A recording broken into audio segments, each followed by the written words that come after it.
Hello and welcome to Created to Write. I'm Michelle Dennis Evans, your host of the show. And on this podcast, we turn blank pages into finished work. Whether you're just starting out or ready to take your writing to the next level, hang around to be encouraged, learn some practical strategies, and grow in confidence in your creativity and craft. Let's get into today's show, and I'm going to ask you a question at the end because I want to know who hangs around to the end and who drops off. I have had the opportunity to implement some of the things that I teach everybody, and that is how to write when the storms of life hit or through grief or writer's block. I have lost my mother recently, and what I have said to a lot of people, if writer's block hits, don't stop writing, just change genre. So even though I wrote through tears, I was given the task of at least starting Mum's journey of her life to read at the funeral.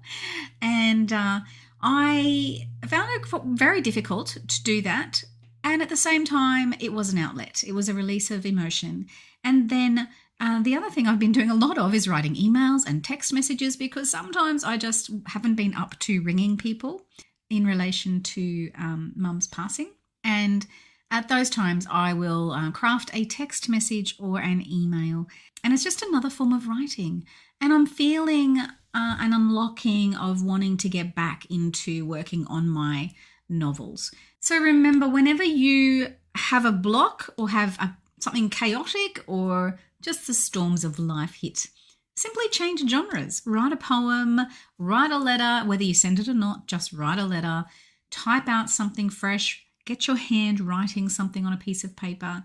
It all unlocks the ability to write what it is you're wanting to write down the track, whether it's today or in a week or two. And just don't stop writing. It really, for us writers, it's part of who we are.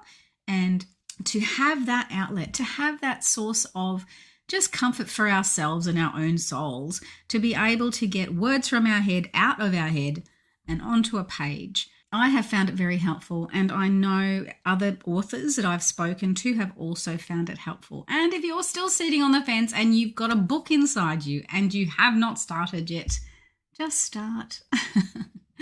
Either start with the outline of what you actually want the book to look like. I want it to start like this, I want it to finish like this, and I kind of want to go on this pathway in the middle. Just try that to start with.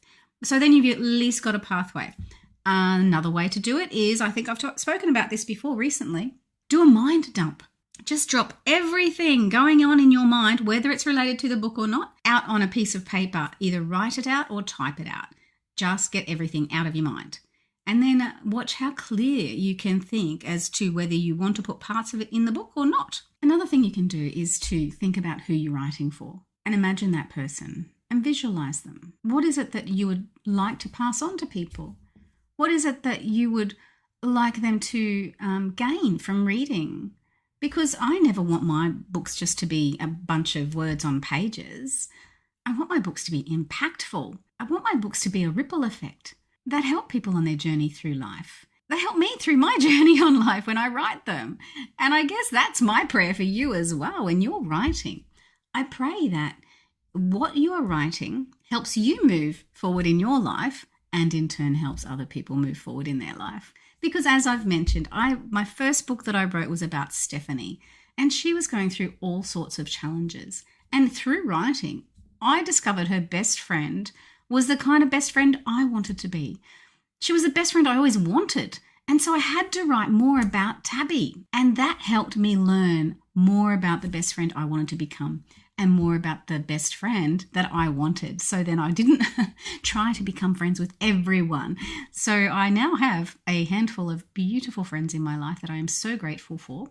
And that book has helped me through that journey. And so book 1 is Spiraling Out of Control. And book 2 is Spiraling Out of the Shadow, because Tabby was in Stephanie's shadow. And that's spiraling with 2 L's because I'm an Aussie. If you're looking for it on Amazon, it won't be too hard to find. Just look it up under my name in my books. All right. I really do appreciate you listening. Now, I said I was going to ask you a question at the end. I want to know, have you written a book? Give me a book written, or I'm ready to start if you haven't written that book yet. I want to know who's written one and who's still starting out there, because I seem to have equal amount of listens on both kind of ends of the spectrum. So let me know. And thank you so much for hanging around to the end. If you've enjoyed today's podcast, please do share it with a friend. And I think on Spotify, you can go into the show and hit the 5 stars. Give me a review by hitting that 5 stars in there. That would be I'd be really grateful for that. And if your podcast platform has an area to put reviews, just drop one in there as well. It really is helpful for the algorithms. And until next time, keep reading, keep writing, and always remember, you were created to create and created to write.